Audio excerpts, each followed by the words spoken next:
ನಮಸ್ಕಾರ. ಅಷ್ಟಾವಕ್ರ ಗೀತೆಯ ಕಳೆದ ಸಂಚಿಕೆಯಲ್ಲಿ ನಾವು ಈ ಶ್ಲೋಕನ ನೋಡಿದೀವಿ. ಅಜ್ಞಾನವೆಂಬ ಅರಣ್ಯವನ್ನು ನಾನು ಶುದ್ಧ ಚೈತನ್ಯ ನಿಶ್ಚಯಪೂರ್ವಕ ಅಗ್ನಿಯಿಂದ ಸುಟ್ಟು ಶೋಕರಹಿತನಾಗಿ ಸುಖಿಯಾಗಿರು. ಪ್ರತಿಯೊಬ್ಬನ ನಿಜ ಸ್ವರೂಪ ಏನಿರುತ್ತೆ, ಸತ್ಯಚಿತ್ ಆನಂದ ಸ್ವರೂಪವೇನಿದೆ, ಅದು ಅವನಿಗೆ ಅನುಭವಕ್ಕೆ ಬಂದಿಲ್ಲ ಅಂದ್ರೂ, ತಾನೇ ಕಂಡುಕೊಂಡಿಲ್ಲ ಅಂದ್ರೂ, ನಾನು ಶುದ್ಧ ಚೈತನ್ಯ ನಿಶ್ಚಯಪೂರ್ವಕವಾದ ಅಗ್ನಿಯಿಂದ ನಾವು ಅಜ್ಞಾನವನ್ನು ಸುಡಬೇಕು ಅಂತ ಹೇಳ್ತಾ ಇದ್ದಾರೆ. ಯಾಕೆ ಹಾಗೆ ಸುಡಬೇಕು? ಅದು ಆ ರೀತಿ ಅನ್ಕೊಳ್ಳೋ ಅವಶ್ಯಕತೆ ಏನಿದೆ ಅನ್ನೋದಕ್ಕೆ ಮುಂದಿನ ಶ್ಲೋಕ ಉತ್ತರ ಕೊಡುತ್ತೆ. ಯಾರು ತನ್ನನ್ನು ಜೀವನ್ಮುಕ್ತನೆಂದು ತಿಳಿಯುವನೋ ಆತ ನಿಜವಾಗಿ ಮುಕ್ತನಾಗುತ್ತಾನೆ. ಯಾರು ತನ್ನನ್ನು ಬದ್ಧನೆಂದು ತಿಳಿಯುತ್ತಾನೋ ಆತನು ಬಂಧನದಲ್ಲೇ ಇರುತ್ತಾನೆ. ಯಾವ ರೀತಿ ಆಲೋಚನೆಯೋ ಅದೇ ರೀತಿ ಆಗುತ್ತಾರೆ. ನಿಜವಾಗಿ ಇದು ಸತ್ಯ. ನಮ್ಮನ್ನು ನಾವು ಶುದ್ಧ ಚೈತನ್ಯ ಅಂತ ಯಾಕೆ ಅನ್ಕೋಬೇಕು ಅಂದ್ರೆ, ನಾವು ಆ ರೀತಿ ಅನ್ಕೊಳ್ಳೋದ್ರಿಂದ ನಾವು ಮುಕ್ತರಾಗ್ತೀವಿ. ನಾನು ಶುದ್ಧ ಚೈತನ್ಯ, ನನಗೆ ಯಾವ ರೀತಿಯ ಅಂಟು ಇಲ್ಲ, ನಾನು ಅಸಂಗನಾಗಿದ್ದೇನೆ, ನನಗೆ ಯಾವ ರೀತಿಯ ನಂಟುಗಳು ಇಲ್ಲ, ಯಾವ ರೀತಿಯ ಬಂಧನಗಳು ನನಗಿಲ್ಲ ಅಂತ ಅನ್ಕೊಂಡಾಗ ಆ ಭಾವನನ್ನ, ನಾನು ಸದಾ ಮುಕ್ತನಾಗಿದ್ದೇನೆ ಅನ್ನೋ ಭಾವನನ್ನ ಮುಕ್ತಿಯ ಕಡೆ ಕರ್ಕೊಂಡು ಹೋಗುತ್ತೆ. ನಾನು ಬಂಧನದಲ್ಲಿ ಅನ್ಕೊಳ್ತಾ ಹೋದ್ರೆ ಬಂಧನಕ್ಕೆ ಕರ್ಕೊಂಡು ಹೋಗುತ್ತೆ. ಇದನ್ನೇ ಯೋಗ ವಾಸಿಷ್ಠದಲ್ಲಿ ಹೀಗೆ ಹೇಳ್ತಾರೆ: ಮನುಷ್ಯನು ತನ್ನ ಮನಸ್ಸಿನಂತೆ ತಾನಾಗುತ್ತಾನೆ. ಇದು ಬರೀ ಅಧ್ಯಾತ್ಮಕ್ಕಷ್ಟೇ ಅಲ್ಲ, ನಿಜ ಜೀವನದಲ್ಲೂ ಅಳವಡಿಸ್ಕೋಬಹುದು. ನಾನು ಬರೀ ಸಮಸ್ಯೆ ಬಗ್ಗೆನೇ ಯೋಚನೆ ಮಾಡ್ತಿದ್ದೆ, ಸಮಸ್ಯೆನೇ ನಮ್ಗೆ ಎದುರಾಗ್ತಿರುತ್ತೆ. ಪರಿಹಾರದ ಬಗ್ಗೆ ಯೋಚನೆ ಮಾಡಿದ್ರೆ ಪರಿಹಾರ ಸಿಗ್ತಾ ಹೋಗುತ್ತೆ. ಹಾಗೆ ನಾವು ಯಾವುದ್ರ ಬಗ್ಗೆ ಹೆಚ್ಚು ಒಲವು ಕೊಡ್ತೀವೋ ಆ ಕಡೆಗೆ ಹೋಗ್ತೀವಿ. ಈಗ ಸೈಕಲ್ ಕಲಿಬೇಕಾದ್ರೆ ದಾರಿನೋ ಅಡ್ಡ ಏನೋ ಬರ್ತಿರುತ್ತೆ, ಅದನ್ನು ತಪ್ಪಿಸ್ಬೇಕು ಅನ್ಕೊಂಡಷ್ಟು ಸೈಕಲನ್ನ ನಾವು ಆ ಕಡೆಗೆ ತಗೊಂಡು ಹೋಗ್ತೀವಿ. ಅಂದ್ರೆ ಮನಸ್ಸು ಯಾವ ಕಡೆಗೆ ಇರುತ್ತೋ ಆ ಕಡೆಗೆ ಅದು ಸೆಳೆಯುತ್ತೆ. ಹಾಗಾಗಿ ನಾವು ಮನಸ್ಸನ್ನು ನಾವು ಮುಕ್ತಿಯ ಕಡೆಗೆ ಮಾಡಿದಾಗ ನಾವು ಮುಕ್ತರಾಗ್ತೀವಿ. ನಾವು ಬಂಧನದ ಕಡೆಗೆ ಮಾಡಿದ್ರೆ ಬಂಧನವೇ ಆಗುತ್ತೆ. ಇದೊಂದು ಡೇಂಜರಸ್ ಶ್ಲೋಕ ಇದು. ಯಾಕೆಂದ್ರೆ ನಾನು ಮುಕ್ತ ಅನ್ಕೊಂಡ್ರೆ ಮುಕ್ತನಾಗ್ಬಿಡ್ತೀನ ಅನ್ಕೊಂಡ್ಬಿಟ್ರೆ, ಹಾಗೆ ನಾನು ಮುಕ್ತ ಅನ್ಕೊಂಡ್ಬಿಟ್ಟಿದ್ದೀನಿ, ನಾನು ಜೀವನ್ ಮುಕ್ತ ಅಂತ ಹೇಳ್ಕೊಂಡು ಮಾಡೋಕ್ಕಾಗಲ್ಲ. ಯಾಕೆಂದ್ರೆ ನಾನು ಇನ್ನೂ ಸಂಸಾರಿಯಾಗಿ ಇರ್ತೀನಿ, ಹುಟ್ಟು ಸಾವಲ್ಲೇ ಸಿಕ್ಕಾಕೊಂಡಿದ್ದೀನಿ, ಸುಖ ದುಃಖಗಳಲ್ಲೇ ಇರೋದ್ರಿಂದ ನಾನು ಆ ಭಾವದಲ್ಲಿರ್ಬೇಕು, ನಾನು ಮುಕ್ತನಾಗಿದ್ದೀನಿ. ಹಾಗಾದ್ರೆ ನಾವು ಯಾಕೆ ಮುಕ್ತ, ಯಾವ ರೀತಿ ಮುಕ್ತ ಅನ್ನೋದಕ್ಕೆ ಶಂಕರಾಚಾರ್ಯ ಚೆನ್ನಾಗಿ ವಿವರಣೆ ಕೊಡ್ತಾರೆ. ಬಿಂಬವಾಗಿ ಯಾವುದು ಕಾಣಿಸಿಕೊಳ್ಳುತ್ತಿರುವುದೋ ಆ ಆನಂದವೇ ಸರ್ವ ಆತ್ಮವಾಗಿರುವುದು. ಏಕೆಂದರೆ ಅದು ಮೊದಲು ಆಮೇಲೂ ಇರುತ್ತದೆ, ವಿಕಾರವಿಲ್ಲದ್ದಾಗಿರುತ್ತದೆ ಮತ್ತು ಬಾಧಿಸಲ್ಪಡದೇ ಇರುತ್ತದೆ. ಯಾವುದು ಮೊದಲಿಂದ ಇದೆಯೋ ಅದಕ್ಕೆ ಯಾವ ವ್ಯತ್ಯಾಸವೂ ಇಲ್ಲ. ಅದರ ಅರಿವು ನಮಗಿಲ್ಲದೆ ನಾನು ಪದೇ ಪದೇ ಬರ್ತೀನಿ ಹೊರತು ಮೂಲದಲ್ಲಿ ವ್ಯತ್ಯಾಸ ಇಲ್ಲ. ಅದು ಯಾವತ್ತು ಸಚ್ಚಿತ್ ಆನಂದ ಸ್ವರೂಪವೇ ಆಗಿತ್ತು. ಹಾಗೆ ಯಾವುದು ನಮ್ಮ ನಿಜ ಸ್ವರೂಪ ಏನಿದೆ ಅದನ್ನು ನಮ್ಗೆ ತಿಳಿದಿದ್ದರಿಂದ ಬಂದು ಹೋಗ್ತಿದ್ದೀವಿ. ಇಲ್ಲ ಅಂದ್ರೆ ಅದು ನಿಜ ಸ್ವರೂಪ ಅನ್ನೋದಕ್ಕೆ ಮೋಕ್ಷವೂ ಇಲ್ಲ, ಬಂಧನವೂ ಇಲ್ಲ, ಅದಕ್ಕೆ ಯಾವ ನಂಟು ಇಲ್ಲ. ಅರಿವಿಲ್ಲದೆ ಬಂದು ಹೋಗ್ತದ್ರಿಂದ ಮೂಲದಲ್ಲಿ ಅದು ಮುಕ್ತನಾಗಿದೆ. ಹಾಗಾಗಿ ಇಲ್ಲಿ ಬಂಧನವೂ ಇಲ್ಲ, ಮೋಕ್ಷವೂ ಇಲ್ಲ ಅಂದರ್ಥ. ಮೂಲದಲ್ಲಿ ಅದಕ್ಕೆ ಯಾವ ರೀತಿಯ ಗುಣಗಳಲ್ಲ, ಅದಕ್ಕೆ ಅದು ನಮ್ಮ ಅಜ್ಞಾನದಿಂದ ಈ ರೀತಿ ಆಗಿರೋದು ಹೊರತು ಅದು ಅದರ ಸ್ವಭಾವ ಅಲ್ಲ.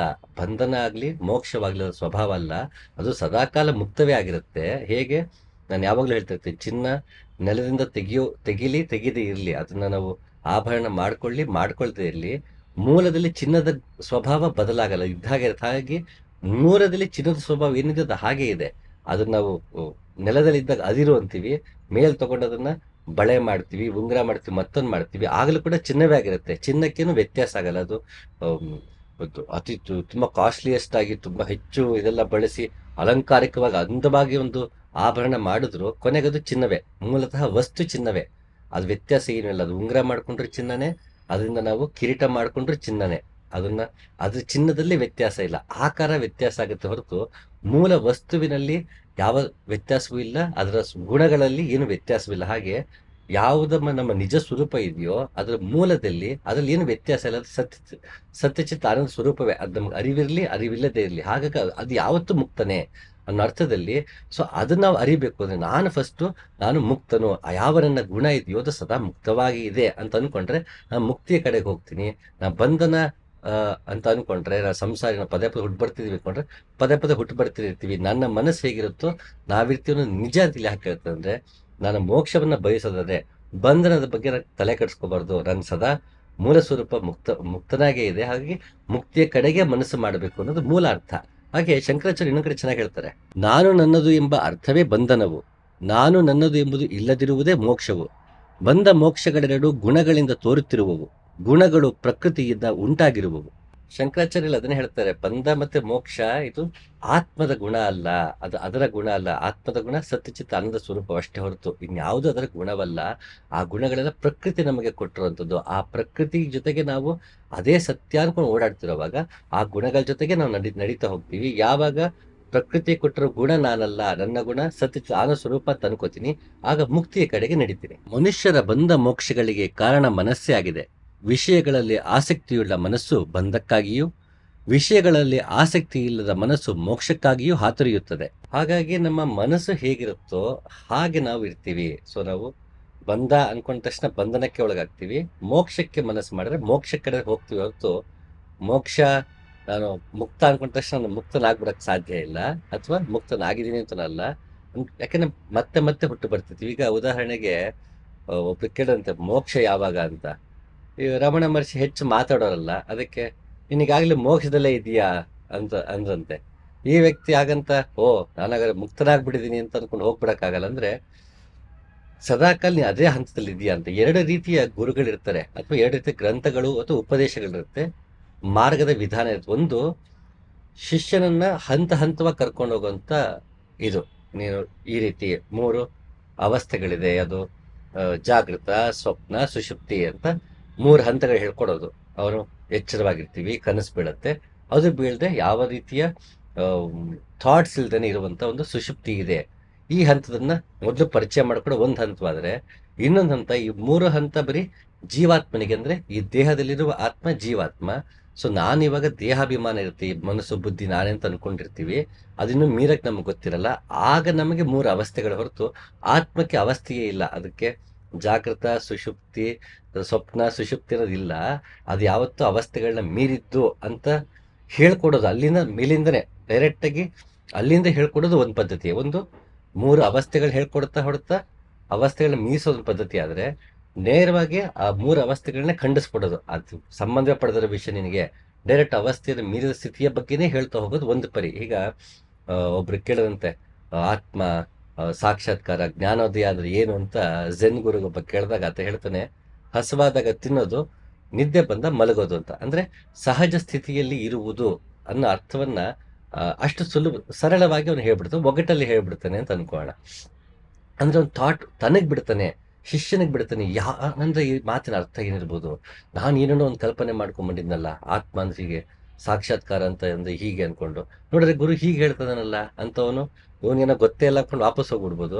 ಅಥವಾ ಇದೇನು ವಿಚಿತ್ರವಾಗಿದೆಯಲ್ಲ ಅಂತವನು ತಾನು ಯೋಚನೆ ಮಾಡೋದಕ್ಕೆ ಶುರು ಮಾಡ್ಬೋದು. ಅಂದ್ರೆ ಒಬ್ಬ ಗುರು ಎಲ್ಲವನ್ನು ಬಿಡಿಸಿ ಹೇಳೋ ಗುರು ಒಬ್ಬ ಇದ್ರೆ, ಇನ್ನೊಬ್ಬ ನಮ್ಮನ್ನ ಪ್ರಶ್ನೆ ಮಾಡೋದಕ್ಕೆ, ನಮ್ಮಲ್ಲಿ ಕುತೂಹಲವನ್ನ ಮೂಡಿಸೋದಕ್ಕೆ, ನಮ್ಮಲ್ಲಿ ಇಣಿಕಿ ನೋಡ್ಕೊಳ್ಳೋದಕ್ಕೆ ಮೊದಲೇ ಶುರು ಮಾಡಿಸುವಂತ ಒಬ್ಬ ವಿಧಾನದ ಗುರುನು ಇರ್ಬೋದು. ಎಲ್ಲಾ ತರ ವಿಧಾನದಲ್ಲಿ ಇರೋ ಹಾಗೆ ಅಷ್ಟಾವಕ್ರ ಈ ಕ್ಯಾಟಗರಿಗೆ ಸೇರೋದು. ಅಂದ್ರೆ ನೇರವಾಗಿ ಆ ಹಂತದಿಂದ ನಿಂತೇ ಹೇಳ್ಬಿಡೋದು, ಅಲ್ಲವ ಪ್ರಭು ತರ ನೇರವಾಗಿ ಆ ಹಂತದ ನಿಂತ್ಕೊಂಡು ಅಲ್ಲಿಂದನೇ ಕರೆಯೋದು. ಈಗ ಒಬ್ಬ ಶಿಷ್ಯ ನದಿ ದಾಟ್ಬೇಕಿದಂತೆ, ಆ ಕಡೆ ಗುರು ಇರ್ತಾನೆ, ನಾನು ಇನ್ನೊಂದೆಡೆಗೆ ಬರಬೇಕು, ಹೇಗ್ ಬರೋದು ಕೇಳದಂತೆ.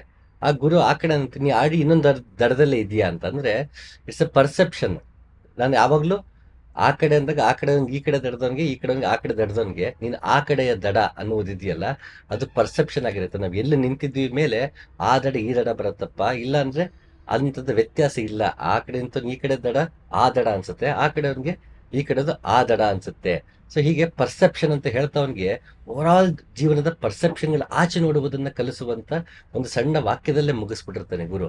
ಹಾಗೆ ಇಲ್ಲಿ ಅಷ್ಟವಕ್ರ ಆ ತರದ ಗುರು. ಅಂದ್ರೆ ಬೆಡಗಿನಲ್ಲಿ ಮಾತನಾಡುತ್ತಾ ಹಂತ ಹಂತವಾಗಿ ಕರ್ಕೊಂಡು ಹೋಗ್ತಾನೆ, ನೇರವಾಗಿ ಒಂಥರ ಹರಿತವಾದ ಖಡ್ಗದಲ್ಲಿ ನೇರವಾಗಿ ಅಜ್ಞಾನವನ್ನ ಕಡಿದು ಬಿಸಾಕುವಂತ ಗುರು ಅಷ್ಟಾವಕ್ರ. ಇವನ ಮಾರ್ಗರೇ ಬೇರೆ. ಅಂದ್ರೆ ಅಷ್ಟಾವಕ್ರ, ಅಲ್ಲಮ ಪ್ರಭು, ಝೆನ್ ಗುರುಗಳು ಇರೋದೆಲ್ಲ ತುಂಬಾ ಕಠೋರವಾಗಿರುವಂಥದ್ದು. ಯೋಗ ವಾಸಿಷ್ಠ ಇವೆಲ್ಲ ತುಂಬಾ ನೇರವಾಗಿ ನಮ್ಮ ಎಷ್ಟಿನ ಸಿದ್ಧಾಂತಗಳು ಏನಿದೆ ಆ ಸಿದ್ಧಾಂತಗಳು ನಂಬ್ಕೊಂಡು ನಮ್ಮದೇ ಒಂದು ಪರಿಕಲ್ಪನೆ ಇರ್ತೀವಲ್ಲ, ಆ ಪರಿಕಲ್ಪನೆ ಹೋಗ್ಲಾಡಿಸ್ಲಿಕ್ಕೆ ಅಷ್ಟಾವಕ್ರ ಗೀತೆ ಅಂತ ನಮ್ಮ ಸಹಾಯ ಆಗುತ್ತೆ.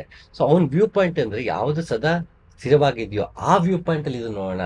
ಮೊದಲು ಅಜ್ಞಾನಿ ವ್ಯೂ ಪಾಯಿಂಟ್ ಇಂದ ಜ್ಞಾನ ಕಡೆ ಕರ್ಕೊಂಬರೋದು ಒಂದು ಮಾರ್ಗವಾದ್ರೆ, ವೇದಾಂತದ ಮಾರ್ಗವಾದ್ರೆ ಇದು ಉಲ್ಟಾ. ಸೊ ವೇದಾಂತವನ್ನು ನೋಡಾಯ್ತು, ಈಗ ಈ ಆಂಗಲ್ ಇಂದ ನೋಡಿ, ಅಜ್ಞಾನಿಯಿಂದ ಜ್ಞಾನವನ್ನ ನೋಡಿ ಪಾಯಿಂಟ್ ಆಯ್ತಲ್ಲ, ಜ್ಞಾನದ ಪಾಯಿಂಟ್ ನಿಂತ್ಕೊಂಡು ಅಜ್ಞಾನದ ಪಾಯಿಂಟ್ ನೋಡಿ. ಸೊ ಆ ರೀತಿ ನೋಡಿದಾಗ ಎಲ್ಲವೂ ಜ್ಞಾನವಾಗಿ ಕಾಣುತ್ತೆ, ಟ್ರಾವೆಲಿಂಗ್ ಅನ್ನೋದು ಇಲ್ಲ ಅನ್ನೋ ರೀತಿಯಲ್ಲಿ ಅಷ್ಟಾವಕ್ರ ಹೇಳ್ತಾ ಹೋಗ್ತಾನೆ. ಹಾಗಾಗಿ ಇಲ್ಲಿ ಎಲ್ಲದಕ್ಕೂ ಕೊನೆಗೆ ಕಾರಣ ಮನಸ್ಸು. ನಾವು ಮನಸ್ಸನ್ನು ಹೇಗೆ ಇಟ್ಕೋತೀವೋ ಹಾಗಿರುತ್ತೆ ಅಂತ ಇಲ್ಲಿ ಅಷ್ಟಾವಕ್ರ ಹೇಳ್ತಾ ಇದ್ದಾನೆ. ನಾಶವೂ ಇಲ್ಲ, ಉತ್ಪತ್ತಿಯೂ ಇಲ್ಲ, ಬದ್ಧನೂ ಅಲ್ಲ, ಉಪಾಸಕನೂ ಅಲ್ಲ, ಮುಮುಕ್ಷುವೂ ಅಲ್ಲ, ಮುಕ್ತನೂ ಅಲ್ಲ, ಇದೇ ಪರಮಾರ್ಥ. ಅಮೃತ ಬಿಂದು ಉಪನಿಷತ್ತು ತುಂಬಾ ಅದ್ಭುತವಾಗಿ ಹೇಳುತ್ತೆ. ನಾಶ ಉತ್ಪತ್ತಿ ಅನ್ನೋದಿಲ್ಲ, ಯಾಕೆಂದ್ರೆ ಅದು ಪದೇ ಪದೇ ನಿರಂತರವಾಗಿ ನಡೀತಿರತ್ತಪ್ಪ. ನೀನು ಅದ್ರ ಹಿಂದೆ ಒಂದು ಶಾಶ್ವತವಾದ ನೆಲೆ ಇದೆಯಲ್ಲ, ಅಲ್ಲಿ ನಾಶವೂ ಇಲ್ಲ, ಉತ್ಪತ್ತಿ ಇಲ್ಲ. ಆಳದೊಳಗೆ ನಿರ್ಲಿಪ್ತ, ಮೇಲೆ ನಿಯತಿ ಕ್ಲಿಪ್ತ, ಲೀಲಾಪ್ರಿಯಂ ಬ್ರಹ್ಮ ಮಂಕುತಿಮ್ಮ ಅಂದ ಹಾಗೆ ಹೊರಗೆ ನಾಶ ಮತ್ತು ಉತ್ಪತ್ತಿ ಇದ್ರು, ಮೂಲದಲ್ಲಿ ನಾಶವೂ ಇಲ್ಲ, ಉತ್ಪತ್ತಿಯೂ ಇಲ್ಲ. ಅದು ಹಾಗೇ ಇದೆ. ಅದಕ್ಕೆ ಮೋಕ್ಷವೂ ಇಲ್ಲ, ಬಂಧನವೂ ಇಲ್ಲ. ಮೂಲಮಂ ಕಂಡಂಗೆ ಸಂಭ್ರಾಂತಿ ಏನು ಅಂತ ಹೇಳಿದಾಗೆ, ಮೂಲವನ್ನ ನೋಡಿದಾಗ ಇನ್ನೆಲ್ಲವೂ ನಮಗೆ ಮೇಲ್ನೋಟಕ್ಕಿದೆ, ಅದು ಸತ್ಯವೇ. ಆದರೂ ಅದು ಹೊರಗಿನಿಂದವಾಗಿದೆ. ಆದ್ರೆ ಮೂಲದಲ್ಲಿ ಅದು ಬೇರೆಯಾಗೇ ಇದೆ. ಅದು ಇದಕ್ಕಿಂತ ಮೀರಿದಿದೆ, ಇದಕ್ಕಿಂತ ಬೇರೆಯಾಗಿದೆ, ಇದಕ್ಕಿಂತ ವಿಪರೀತವಾಗಿದೆ, ಪರದೇಶದ್ದಾಗಿದೆ ಅನ್ನೋ ಅರ್ಥದಲ್ಲಿ. ಹಾಗೆ ನಾವು ಆ ವ್ಯೂ ಪಾಯಿಂಟ್ ಹೋಗೋಣ, larger than this view point ಅಂತ. ಇದಕ್ಕಿಂತ ಬೇರೆಯೇ ಒಂದು ನಮಗೆ ಒಂದು ಒಳನೋಟವನ್ನ ಕೊಡುವಂತ ಒಂದು ವಾಕ್ಯಗಳಿವೆಲ್ಲ. ತನುವೆಂಬ ಏರಿಗೆ ಮನವೆಂಬ ಕಟ್ಟೆಯ ಮಾಡಿ, ಬಳಿದು ಷಡ್ವಿಧ ಭಕ್ತಿ ಎಂಬ ಸೋಪಾನದಿಂದ ಪರಮಾನಂದವೆಂಬ ಜಲವ ತುಂಬಿ, ಕೆರೆಯ ಕಟ್ಟಬಲ್ಲವನ ಆರನೂ ಕಾಣೆ, ನಾನು ಕಟ್ಟಿದ ಕೆರೆ ಸ್ಥಿರವಾಯಿತು ಗುಹೇಶ್ವರ ನಿಮ್ಮಾಣೆ. ಇಲ್ಲಿ ಪೂರ್ತಿ ವಚನವನ್ನ ತಗೊಳಕ್ ಹೋಗೋದ್ ಬೇಡ. ತನುವೆಂಬ ಏರಿಗೆ ಮನವೆಂಬ ಕಟ್ಟೆಯ ಮಾಡಿ ಅಂತಂದ್ರೆ, ಮೊದಲು ಮನಸ್ಸೆ, ಇಲ್ಲಿಂದ ಎಲ್ಲವೂ ಶುರು ಕೊನೆಗೆ ಮನಸ್ಸಿಂದನೇ. ಇಲ್ಲಿ ಅಲ್ಲಮಪ್ರಭು ಕೂಡ ಮನಸ್ಸೆಂಬ ಕಟ್ಟೆಯ ಮಾಡಿ ಅಂತ ಹೇಳ್ತಾರೆ. ಅದ್ರ ಮತ್ತೆ ಜಲವನ್ನ ತುಂಬಬೇಕು. ಯಾಕೆಂದ್ರೆ ಅದು ಏನನ್ನ ಕೊಟ್ಟರು ತುಂಬಿಸ್ಕೊಳತ್ತೆ. ಹೇಗೆ ಬಟ್ಟಲು ಅಥವಾ ಒಂದು ಮಡಿಕೆ, ಹೌದು, ಆಕಾಶ ಅಂದ್ರೆ ಒಂದು ಅವಕಾಶ ಇತ್ತು ಅಂದ್ರೆ ನಾವ್ ಏನ್ ಕೊಡ್ತೀವಿ ಅದು ತುಂಬಿಸ್ಕೊಳತ್ತೆ. ಅದಕ್ಕೆ ಆ ಮಡಿಕೆ ಅದಕ್ಕೆ ಬೇಡ ಅಂತ ಹೇಳಲ್ಲ. ನನ್ಗೆ ನೀರೇ ಹಾಕ್ಬೇಕು, ಗಂಗಾ ಜಲನೇ ಹಾಕ್ಬೇಕು ಅಂತ ಕೇಳಲ್ಲ. ಏನ್ ಹಾಕಿದ್ರು ತುಂಬಿಸುತ್ತೆ, ಮಣ್ಣು ಹಾಕಿದ್ರು ತುಂಬಿಸ್ಕೊಳತ್ತೆ, ಚಿನ್ನ ಇಟ್ಟರು ತುಂಬಿಸ್ಕೊಳತ್ತೆ ಮಡಿಕೆ. ಆಕಾಶಕ್ಕೆ ಯಾವ ವ್ಯತ್ಯಾಸವೂ ಇಲ್ಲ. ಹಾಗೆ ಮನಸ್ಸು ಕೂಡ ಅದು ನಿರಾಕಾರವಾಗಿದೆ. ಅದಕ್ಕೆ ಅಂತ ಇದಿಲ್ಲ. ಅದಕ್ಕೆ ನಾವು ಯಾವ ರೀತಿ ಮೋಲ್ಡ್ ಮಾಡ್ಬೋದು ಹಾಗೆ ಮೋಲ್ಡ್ ಮಾಡ್ಬೋದು. ಸೊ ನಾನು ಬರೀ ಬಂಧನ ಅನ್ಕೊಂಡ್ರೆ ಬಂಧನಕ್ಕೆ ಉಳ್ಕೊಂಡ್ಬಿಡುತ್ತೆ, ಮೋಕ್ಷ ಅನ್ಕೊಂಡ್ರೆ ಮೋಕ್ಷ ಕಡೆ ಗಮನ ಕೊಡುತ್ತೆ, ಬಂಧನವೂ ಇಲ್ಲ ಮೋಕ್ಷವೂ ಇಲ್ಲ ಅನ್ಕೊಂಡ್ರೆ ಆ ಹಂತಕ್ಕೂ ಅದನ್ನ ಕರ್ಕೊಂಡು ಹೋಗ್ಬೋದು. ಹಾಗಾಗಿ ಮೊದಲು ಮನವೆಂಬ ಕಟ್ಟೆಯನ್ನ ಕಟ್ಟಬೇಕು, ಅಲ್ಲಿ ನಾವು ಜಲವನ್ನು ತುಂಬಬೇಕು. ಯಾವ ಜಲ? ಬಲಿದು ಷಡ್ವಿಧ ಭಕ್ತಿ ಎಂಬ ಸೋಪಾನದಿಂದ ಪರಮಾನಂದವೆಂಬ ಜಲವ ತುಂಬಿ. ನಾವು ಮನಸ್ಸಲ್ಲಿ ಏನ್ ಬೇಕಾದ್ರೂ ತುಂಬೋದು. ನಾವು ರಾಗ ದ್ವೇಷಗಳನ್ನ ತುಂಬೋದು, ಪರಮಾನಂದವನ್ನು ತುಂಬೋದು. ಹಾಗಾಗಿ ನಮ್ಮ ಕೈಯಲ್ಲಿದೆ. ಮನಸ್ಸನ್ನು ನಾವು ಯಾವ ರೀತಿ ಹಿಡಿಸದಲ್ಲಿ ಇಟ್ಕೋತೀವೋ, ನಾವು ಬಂಧನ ಕಡೆ ಕರ್ಕೊಂಡು ಹೋಗುತ್ತೆ, ಮೋಕ್ಷ ಕಡೆ ಕರ್ಕೊಂಡು ಹೋಗುತ್ತೆ. ಹಾಗಾಗಿ ನಂದು ಯಾವುದೂ ಅಲ್ಲಪ್ಪ, ನಾನು ಬಂಧನವೂ ಅಲ್ಲ, ಮೋಕ್ಷನವೂ ಅಲ್ಲ, ಏನೂ ಅಲ್ಲ, ನಾನು ನಿತ್ಯ ಶುದ್ಧ ಚೈತನ್ಯನಾಗಿದ್ದೇನೆ ಅನ್ನೋ ಭಾವದಲ್ಲಿ ನಾವು ಇರಬೇಕಾಗತ್ತೆ. ಅದಕ್ಕೆ ಪರಿಣಾಮದೊಳಗೆ ಮನದ ಪರಿಣಾಮವೇ ಚೆಲುವು, ಸಂಘದೊಳಗೆ ಶರಣರ ಸಂಘವೇ ಚೆಲುವು, ಕಾಯಗೊಂಡು ಹುಟ್ಟುವ ಮೂಢರೆಲ್ಲರೂ ಸಾಯದ ಸಂಚವನಿವುದೇ ಚೆಲುವು ಗುಹೇಶ್ವರ. ಇಲ್ಲೂ ಕೂಡ ಪರಿಣಾಮದೊಳಗೆ ಮನದ ಪರಿಣಾಮವೇ ಚೆಲುವು ಅಂತ ನಮ್ಗಿಲ್ಲಿ ಅಲ್ಲಮಪ್ರಭು ಹೇಳ್ತಾರೆ. ಮನಸ್ಸಿಗಿಂತ ಆಗುವಂತ ಪರಿಣಾಮಕ್ಕಿಂತ ಮತ್ತೊಂದಿಲ್ಲ. ನಮಗೇನೋ ಬೇಕು ಅನ್ಸಿದ್ರೆ ಮನಸ್ಸಿಗೆ ಪರಿಣಾಮ ಬೀರಿದ್ರೆ ಅದನ್ನ ತಗೊಳ್ಳೋರ್ಗು ನಾವು ಬಿಡೋದಿಲ್ಲ. ಒಂದನ್ನ ಬೇಡ ಅನ್ಸ್ಬಿಟ್ರೆ ಅದನ್ನ ನಾವು ಬಿಡೋವರೆಗೂ ನಾವು ಮನಸ್ಸು ಸಮಾಧಾನ ಆಗಲ್ಲ. ನಾವು ಅದು ತೀವ್ರತೆ ಹೊಂದಿರುವಂತ ಒಂದು ವಿಷಯ ಅಂದ್ರೆ ನಮ್ಮಲ್ಲಿರುವಂತದ್ದು ಮನುಷ್ಯನಲ್ಲಿ ಅದು ಮನಸ್ಸು. ಅದು ತುಂಬಾ ತೀವ್ರತೆಯನ್ನು ನಮ್ಮಲ್ಲಿ ಉಂಟು ಮಾಡಿಸುತ್ತೆ. ಅಷ್ಟು ತೀವ್ರತೆ ಉಂಟು ಮಾಡಿಸೋ ಹಾಗಿದ್ರೆ ಮನಸ್ಸನ್ನ ಹೇಗೆ ಬುದ್ಧ ಹೇಳ್ತಾನೆ, ನಮಗಿಂತ ಶತ್ರುವಿನೊಬ್ಬ ಇಲ್ಲ, ನಮಗಿಂತ ಮಿತ್ರವನ್ನೊಬ್ಬ ಇಲ್ಲ ಅನ್ನೋ ಹಾಗೆ ಈ ಮನಸ್ಸನ್ನು ನಾವು ನಿಗ್ರಹಿಸಿದಾಗ ಅದನ್ನ ನಾವು ಮಿತ್ರನಾಗೂ ಬಳಸ್ಬೋದು, ಮನಸ್ಸು ನಿಗ್ರಹ ಶತ್ರುವಾಗೂ ನಮ್ಮನ್ನ ಅದು ಕಾಡುತ್ತೆ. ಹಾಗಾಗಿ ಅಂಥದ್ದನ್ನ ಮನಸ್ಸಿನ ಮೇಲೆ ಪರಿಣಾಮ ಬೀರೋದಕ್ಕೆ ಇದೆಯಲ್ಲ, ಅಂತ ಪರಿಣಾಮಕ್ಕಿಂತ ಇನ್ನು ಅದ್ಭುತವಾದ ಪರಿಣಾಮ ಇಲ್ಲ ಅಂತ ಅಲ್ಲಮಪ್ರಭು ಹೇಳ್ತಾರೆ. ಅಂತ ಮನಸ್ಸನ್ನು ನಾವು ಬಂಧನದ ಕಡೆಗೆ ಹೆಚ್ಚು ಒಲವು ಕೊಡದೆ, ಮೋಕ್ಷದ ಕಡೆಗೆ ಒಲವು ಕೊಡ್ತಾ, ಬರೀ ಸಮಸ್ಯೆಗಳ ಬಗ್ಗೆ ದುಃಖದ ಬಗ್ಗೆ ಒಲವು ಕೊಡದೇನೆ ಸುಖದ ಬಗ್ಗೆ ಆನಂದದ ಬಗ್ಗೆ ಸಮಸ್ಯೆಗೆ ಪರಿಹಾರಗಳ ಬಗ್ಗೆ ಮನಸ್ಸು ಕೊಟ್ರೆ ತಾನಾಗೆ ಮನಸ್ಸು ವಿಕಾಸವಾಗತ್ತೆ. ಸಂಕುಚಿತವಾಗಿ ಯೋಚನೆ ಮಾಡುವಂತ ಮನಸ್ಸು ವಿಕಾಸವಾಗತ್ತೆ. ಬಂಧನದಲ್ಲೇ ಇರುವಂತಹ ಮನಸ್ಸು ಮೋಕ್ಷದ ಕಡೆಗೆ ತಿರುಗತ್ತೆ. ಯಾವಾಗ ಮನಸ್ಸು ಮೋಕ್ಷದ ಕಡೆಗೆ ತಿರುಗತ್ತೆ ತಾನಾಗೆ ನಾವು ಒಂದಲ್ಲ ಒಂದಿನ ಮುಕ್ತಿ ಹೊಂತೀವಿ. ಯಾವ ಮುಕ್ತಿ? ಹುಟ್ಟು ಸಾವಿನಿಂದ ಮುಕ್ತಿ. ಆತ್ಮ ಸದಾಕಾಲ ಅದು ಮುಕ್ತವೇ. ಅದಕ್ಕೆ ಮೋಕ್ಷವಿಲ್ಲ, ಬಂಧನವೂ ಇಲ್ಲ. ಅದು ಇದ್ದ ಹಾಗೆ ಇರುತ್ತೆ. ಅಂದ್ರೆ ನಾವು ನಿಜ ಸ್ವರೂಪ ಏನಿರ್ತೀವಿ ನಾವು ಇದ್ದ ಹಾಗೆ ಇರ್ತೀವಿ. ಆದ್ರೆ ಅದರ ಅರಿವಿಲ್ಲದೆ ಇರುವುದರಿಂದ ಸಂಸಾರವೆಂಬ ಹುಟ್ಟು ಸಾವೆನ್ನುವ ಬಂಧನದಲ್ಲಿ ನಾವು ಬಂಧಿಸ್ಕೊಂಡಿದ್ದೀವಿ. ಅಲ್ಲಿಂದ ಬಿಡುಗಡೆ ಹೊಂದೋದು, ಆ ಸೈಕಲ್ನಿಂದ ಬಿಡುಗಡೆ ಹೊಂದೋದು ಮುಕ್ತಿ. ಅದರೊಳಗೆ ಇರೋದು ಬಂಧನ ಹೊರತುವೆ ನಿಜ ಸ್ವರೂಪಕ್ಕೆ ಯಾವುದೇ ವ್ಯತ್ಯಾಸ ಇಲ್ಲ. ಹಾಗಾಗಿ ಎಲ್ರಿಗೂ ಅಂತ ನಿಜ ಸ್ವರೂಪವಾದಂತ ಎಲ್ಲರಿಗೂ ಅದರ ಅರಿವಾಗಲಿ, ಅದಕ್ಕೆ ಮೊದಲ ಹೆಜ್ಜೆ ಮನಸ್ಸೇ ಆಗಲಿ. ಅಂತ ಮನಸ್ಸನ್ನ ಮುಕ್ತಿ ಕಡೆಗೆ ತಿರುಗಿಸಿ ಅಂತ ಹೇಳ್ತಾ ಮತ್ತೊಂದು ಸಂಚಿಕೆಯಲ್ಲಿ ಸಿಗ್ತೀನಿ. ನಮಸ್ಕಾರ.